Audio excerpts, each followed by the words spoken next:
Salut à tous les amis, c'est Christophe, nouvelle vidéo. Les amis, je continue ma team de rêve des joueurs qui performent actuellement. Donc si ça vous plaît, likez, commentez, partagez, on est ensemble, vous inquiétez pas.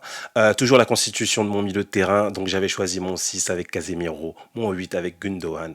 Et là, je passe à mon meneur de jeu. Donc petite liste pour commencer. Donc des joueurs actuellement qui sont au top du top. Donc toujours Luka Modric, ouais, qui peut jouer 8-10. Donc c'est un profil un peu plus de 10 de base. Donc je le mets dedans. Pareil pour Bernardo Silva, même qui peut jouer plusieurs postes, mais qui peut aussi jouer 10. Donc il est là, il fait partie de la liste.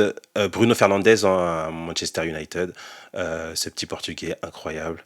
Lucas Paqueta, comme je vous ai dit, qui peut jouer 8-10. Donc vraiment, je kiffe ce joueur. Faudrait qu'il change de club quand même, parce que West Ham, c'est pas possible. Faut aller plus haut, Lucas, hein. Évidemment, Kevin De Bruyne avec City, joueur incroyable, hein, le Belge. Moussiala, hein, révélation franchement avec le Bayern, incroyable, un jeune joueur encore, hein, je crois même pas 20 ans, talentueux au possible. Mason Mount, bon, toujours dans le marasme de Chelsea, hein, mais bon, joueur ultra performant, pareil en sélection nationale aussi très fort. Odegaard, hein, qui revient de loin, hein, qui était acheté avec le Real à une époque, hein, qui avait sombré, et là qui retrouve des couleurs avec Arsenal, donc ouais, fort joueur, fort joueur.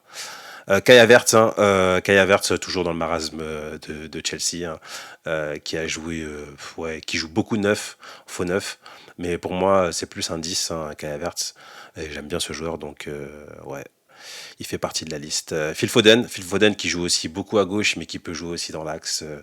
Ouais, pareil, toujours un talentueux. Franchement, ces jeunes joueurs là, c'est fou, hein. La génération de jeunes joueurs là aussi talentueux, c'est incroyable.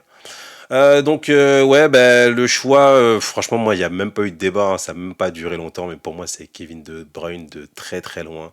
Vraiment, voilà, si j'ai un meneur de jeu, parce que voilà, c'est tout ce que j'aime dans le foot, hein, c'est la qualité de passe, les buts, le jeu, l'intelligence de jeu, le contrôle du tempo. Non, non, Kevin De Bruyne, il a tout, hein. Bon, après, peut-être un petit peu de blessure, parce que franchement, même en finale, il s'est blessé.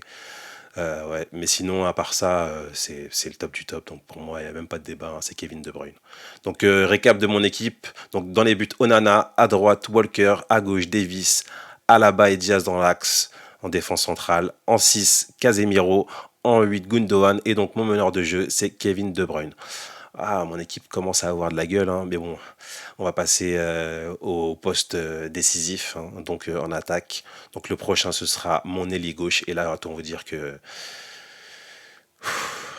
il y aura du boulot. Donc à la prochaine, les amis.